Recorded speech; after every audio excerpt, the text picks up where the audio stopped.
여러분 안녕하십니까? 황교안입니다. 4월 10일 총선이 부정선거가 될 가능성이 높습니다. 그 이유에 대해서 설명을 드리겠습니다. 선거가 정상적으로 치러진다면 당연히 당 대표가 형사 재판을 받으면서 후보 공천을 한 야당이 패배할 것입니다. 그러나 총선을 둘러싼 작금의 대내외 환경은 그렇지가 않습니다. 부정선거가 자행될 가능성이 그 어느 때보다 높습니다. 왜 그럴까요? 그 이유는 외세가 총선에 개입할 가능성이 의외로 높다고 보기 때문입니다. 캐나다 보안정보국 CSIS는 중국이 캐나다 총선에 2차례 개입했다고 발표를 했습니다. 영국 가디언스지도 중국이 영국 선관위를 해킹했고 영국 유권자 정보를 활용한 사이버 공격을 진행했다고 최근에 보도했습니다. 미국 헤리티지 재단에서도 중국의 총선 개입을 경고한 바 있습니다. 단적으로 질문해 봅시다. 캐나다가 중국의 안보에 중요합니까? 영국이 중국의 안보에 중요합니까? 아니면 대한민국이 중국 안보에 더 중요합니까? 대답은 물어보나 마다죠. 중국은 우리나라의 총선을 결코 수수방관만 하고 있지는 않을 것입니다. 더구나 여당인 국민의힘은 상호주의에 의거해서 중국 동포를 포함한 외국인의 선거권을 폐지하기로 했으니 중국은 더더욱 민주당의 승리를 바랄 것입니다.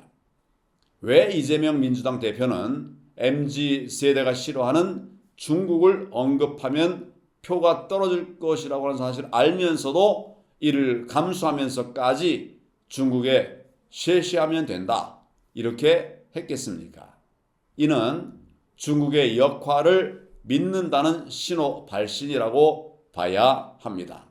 나아가서 북한 김정은이 통일 노선을 포기하고 대한민국을 교전 중인 적대국으로 선언했는데 국회에 선전포고 동의 권한이 있으니 그들은 김일성 주체 사상 추종자들이 대거포진해 있는 국회를 절실히 원할 것입니다. 그렇기 때문에 우리나라 선거에 개입할 가능성이 매우 높습니다.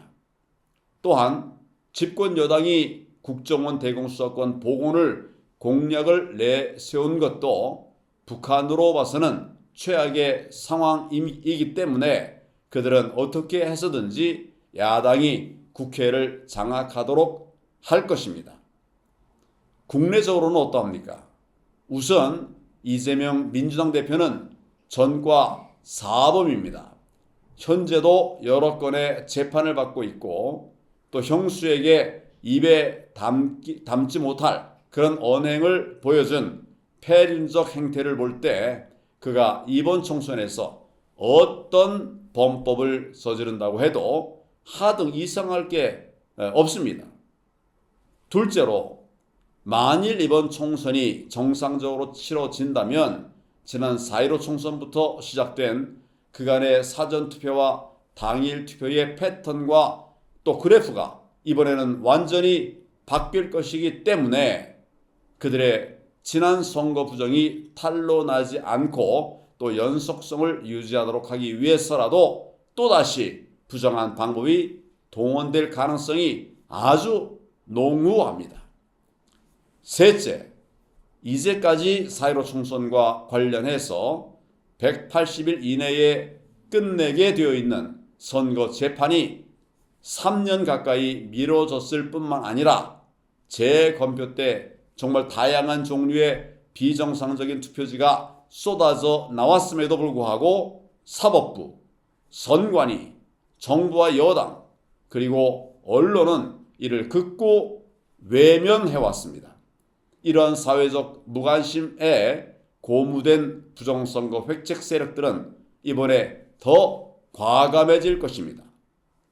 넷째, 선관위 소속 직원 약 3,000명 가운데 400명 이상이 채용 비리에 연루된 것으로 추산된다고 대대적으로 보도가 나왔음에도 불구하고 실제로는 전 선관위 사무처장만 불구속 기소되었고 그 이외 선관위 직원에 대한 수사나 기소 소식은 아직 없습니다. 선관위 직원 중 10%가 넘는 위 문제 직원들이 과연 부당하게 선거 사무를 처리할지에 대해 의심이 가는 것은 너무도 당연합니다.